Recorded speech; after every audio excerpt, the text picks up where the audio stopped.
Well, good morning, afternoon, everyone. My name is Alexia Miranda Cruz, and I am an organizational psychology at KAS Consulting Group. Today, I'm joined by my colleagues Taylor Bain and Katie Miranda to present to you a validation analysis we conducted for a selection process that's suited for just another police department or JAPD. We are experts in leveraging insights from IO psychology principles to develop and execute business strategies that will play a pivotal role in improving your overall talent acquisition strategy. So, without further ado, let's dive into the details of this validation study and explore how the new proposed selection model will benefit JAPD. But before we start diving into the fun stuff and the information we have prepared for you today, we would like for you to meet our team of experts. So, Sailor, over to you to kick off the introduction. Good morning, everyone. My name is Taylor Bain. I have experience with selection and recruitment. They're working as an associate researcher at the U.S. Army Research Institute for the Behavioral and Social Sciences in the Selection and Recruitment Unit. Hi, my name is Katie Miranda. I have a passion for supporting people in identifying career goals and finding a way to achieve those goals. In addition to 10 years of employee development in retail settings, I currently work as a statewide trainer where I'm privileged to offer training and guidance to employment programs throughout the state of Oregon. And hi again, as mentioned, I am Alexia Miranda Cruz. I have a background in strategic benefits implementation and management, and I've worked on transforming business vision into HR best practices, improving performance, productivity, growth, and employee engagement across multiple industries. With that background and knowledge, I hope to bring the value and perspective needed to meet your needs for a selection process at JAPD. Now that you have met the team, I will share some of the topics we will be discussing throughout today's presentation. First, Katie will be introducing you to the purpose and background of the selection process being proposed. Then we will discuss independent and composite criterion-related validity evidence models that will include the results of the regression models run by the team. Next, after you get a sense of how each assessment or predictors perform together, we will present alternative predictor models and show you how they perform with different combinations. Following that, we'll discuss utility analysis using the table result model to explain the factors that influence the return on investment in the selection tools currently being considered. Later, we'll jump into the differential validity and adverse impact analysis. And lastly, we'll discuss our final recommendations for JAPD, integrating our overall findings. So with that, I will leave you with Katie, who will be introducing us to the purpose and background of the overall project. Thanks. As Alexia said, I will discuss the purpose of the report and some background information. This report was compiled to address 5 key areas. The first is to consider how well each of the 4 selection methods predict job performance, both individually and when grouped. The second purpose is to examine how the current 4-predictor model compares to models with only 2 or 3 predictors. It was also important to evaluate the utility of the proposed selection model to ensure it will be equally or better suited than the current selection model in assessing strong candidates.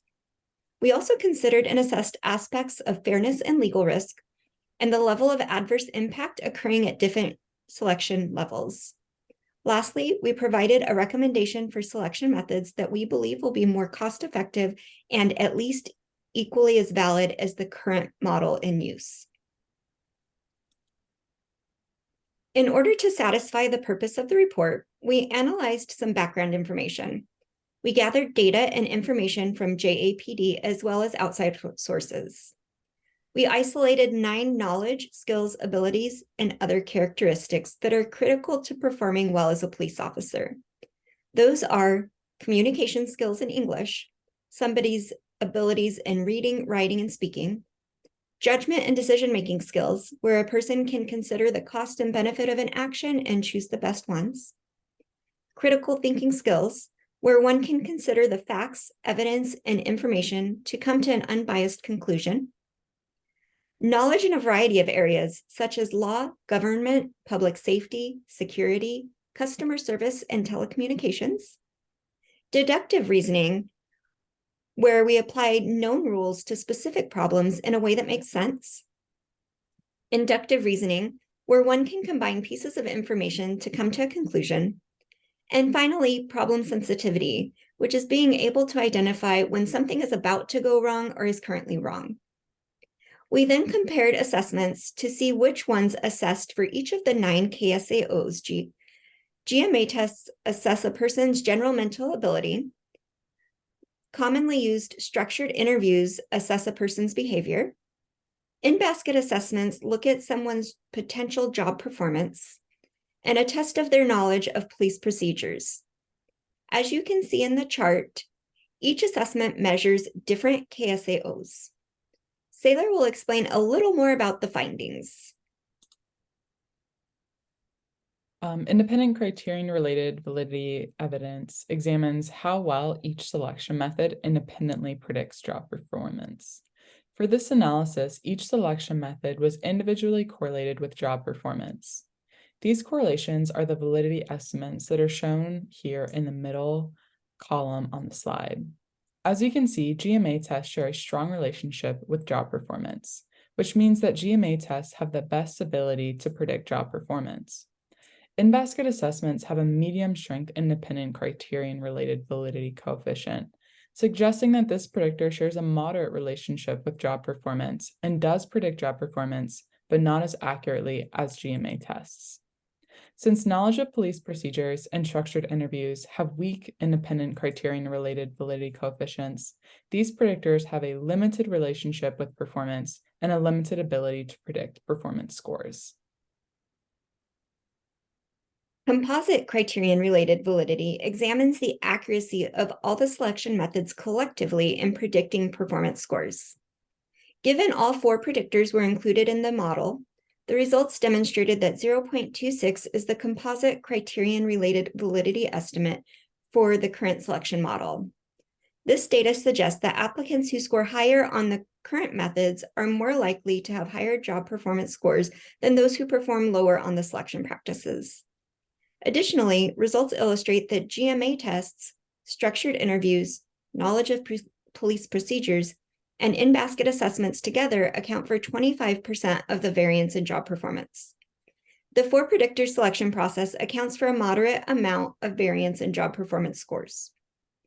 The data suggests that, while all predictors have a positive correlation with job performance, GMA tests are most indicative of future job performance scores. Structured interviews are also indicative of a candidate's future job performance, though are not as strong of a predictor as GMA tests. GMA test scores account for 16% of the variation in a candidate's success on the job. The other selection methods account for far less of the variance in job performance. For instance, despite being statistically significant, structured interviews account for only 0.8% of job performance variance. In total, the 4 predictors only account for 17.66% of the likelihood of a candidate's success, suggesting that other unidentified variables are playing a larger part in determining whether candidates will perform successfully on the job. Awesome. Thank you, Katie. So now that you have gained a sense of how each method performs independently and how the 4 predictors perform together, as I said, we'll be discussing how different combination of predictors perform together with 3 alternative models. In the first alternative predictor model, we review the relationship between GMA tests and job performance. And as you can see in the table presented in this slide, the multiple R-square value of the selection model, including only GMA tests, it's 0.24, which indicates that 24% of the variance in job performance is predicted only by GMA tests, and the other 76% is due to other predictors that are not included in this model. We conducted a second one with in-basket assessments and GMA tests as predictors. This model demonstrated that 25% of the variance in job performance is predicted by both GMA tests and in-basket assessments.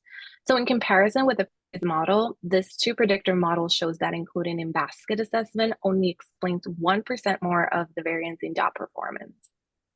Lastly, we conducted a third model to explore if incremental validity would be found by adding a third predictor, in this case, structured interviews. The results showed that the three predictors together account for 25% of the variance in job performance. Therefore, compared to the previous model with only GMA tests and in-basket assessments, adding structured interviews does not really explain any additional variance in job performance. So overall, the results of this analysis of multiple alternative models showed us that including additional selection methods besides GMA tests into the selection process provides a slightly more accurate prediction of job performance. However, to determine whether additional methods should be included in the selection process, despite the minor or no additional incremental validity they provide, additional measures should be considered, such as utility, differential validity, and adverse impact, which we'll be discussing in more depth later in the presentation. But speaking about utility, a utility analysis was conducted to evaluate the economic cost and the value added to the organization of the alternative two predictor model. This analysis was conducted leveraging the Taylor-Russell model, which measures utility based on three parameters: composite validity coefficients, which, as previously mentioned, represents the relationship between applicant scores on the selection methods and job performance scores; selection ratios, these are the proportion of applicants hired out of the total numbers of candidates; and base rates or success rates, which is the percentage of applicants who will be successful employees without using the proposed selection model or just hire randomly. We used a base rate of 40% based on the 9 crucial KSAOs previously described by Katie. The results of this analysis demonstrated how changes in these parameters, composite validity coefficients, and also selection ratios influence the success of the selection model. For example, with a selection ratio of 10%, the percentage of successful hires is 0.58. This means that 58% of all new hires selected using this two predictor model will perform successfully on the job. In contrast, the success ratio is 48% under a 50% selection ratio, and then it drops to 42% with a 90% selection ratio. And this findings showed us that the true predictor selection model provides greater utility when JAPD has a larger applicant pool. So what does all that mean? Overall, this result suggested that a new selection system with GMA tests and in-basket assessment as predictors of job performance do provide greater utility compared to implementing random selection. So now with that, I'll leave you with Saylor, who will be discussing our differential validity analysis. We also conducted analysis to determine if JAPD's current selection model predicts performance equally for Black and white applicants. The composite validity coefficients in the top row were calculated by adding up applicants' standardized scores on each selection assessment and then correlating them with performance scores. This was done for Black and white applicants separately. You can see that the coefficient for Black applicants is slightly higher than that of white candidates. To determine whether this difference was significant, we ran a z-test using the two coefficients. Results of this test showed the difference between the composite validity coefficients for Black and white applicants is not statistically significant, and differential validity with respect to race does not exist for the current selection model. Overall analysis suggests that the 4-predictor selection model fairly predicts performance for both white and Black applicants. In order to ensure Black applicants experienced the least amount of adverse impact, we evaluated the 2 and 4 predictor selection models for adverse impact at 3 selection rates: 10%, 50%, and 90%. In both models, only when 90% of applicants were selected was there a federally acceptable level of adverse impact. When JAPD has larger candidate pool for few available positions, it is more likely to impose adverse impact on Black applicants. JAPD must make strides in reducing adverse impact by mindfully utilizing their assessments. Some ideas are to require appropriate diversity and inclusion training for those involved in the selection process, ensure that police officer job descriptions are accurate, up to date, and not exclusionary in nature by asking for KSAOs that have no relevance to the job, as well as actively monitoring selection rates and diversifying recruiting sources. Overall, alternative predictor models, utility analysis, adverse impact analysis, and criterion-related validity evidence support that JAPD should use an alternative to predictor selection model, including only GMA tests and in-basket assessments. For this two-predictor selection model, we recommend applying a 70% weight to in-basket assessments and a 30% weight to GMA tests. As previously mentioned, adverse impact with respect to race is a deficiency of the proposed selection process. Therefore, although GMA tests have a stronger criterion-related validity coefficient than in-basket assessments, we propose more weight should be given to in-basket assessments to address adverse impact. In addition to adverse impact considerations, another reason why we suggest applying more weight to in-basket assessments than to GMA tests is that in-basket assessments measure more of the 9 crucial KSAOs which were identified. In summary, we recommend that JAPD adopt a two-predictor selection model for police officers, which includes GMA tests and in-basket assessments as predictors with a 30% weight and a 70% weight, respectively. From our whole team here at KAS Consulting, we appreciate the opportunity to partner with JAPD on this project and hope you will consider our business again in the future. Thank you.